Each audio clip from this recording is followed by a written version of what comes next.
umqondisi wezemidlalo weKaizer Chiefs uKaizer Motaung June uzwakalisa ithemba ngamathuba abo kuCAF Confederations Cup ngaphambi komdlalo wabo wokuqala neqembu laseGibhithe. Amakhosi kulindeleke ukuthi aqale imidlalo yokuhlungela yamaqoqo eGibhithe ngesonto lapho bezophinde bebhekane khona neZamalek SC kanye neZesco United njengoba bezolwela ukungena esigabeni somkhumula jezi. Lokhu kungokokuqala amakhosi engene emqhudelaneni yeCAF yamaqembu selokhu afinyelela kwamanqamu eChampions League ngo-2021 lapho bahlulwa khona e-Al Ahly. Okubaluleke kakhulu ukuthi kungokokuqala ngqa befinyelela esigabeni samaqoqo seConfederations Cup. uMotaung June uvumile ukuthi banomlando neZamalek. Wakhumbula umdlalo wabo ka-1993 wathi wonke amaqembu angena kulomncintiswano ngenhloso yokuwina. Uphinde wagcizelela ukubaleka kwemidlalo emibili ezayo namaqembu aseGibhithe futhi wazwakalisa ukujabula ngokubhekana nawo ngokushesha.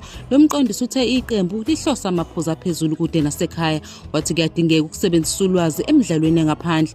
Wengeze ngokuthi banethemba elimangalisayo ngamandla iqembu lamakhosi elizimisela ukwakhombisa kulomqhudelwano.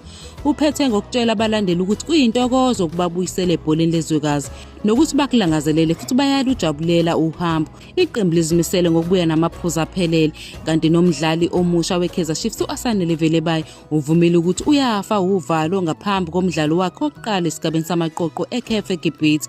Uthe leli qembu abazodlala nalo ukholelwa ukuthi lilingana neAl Ahly.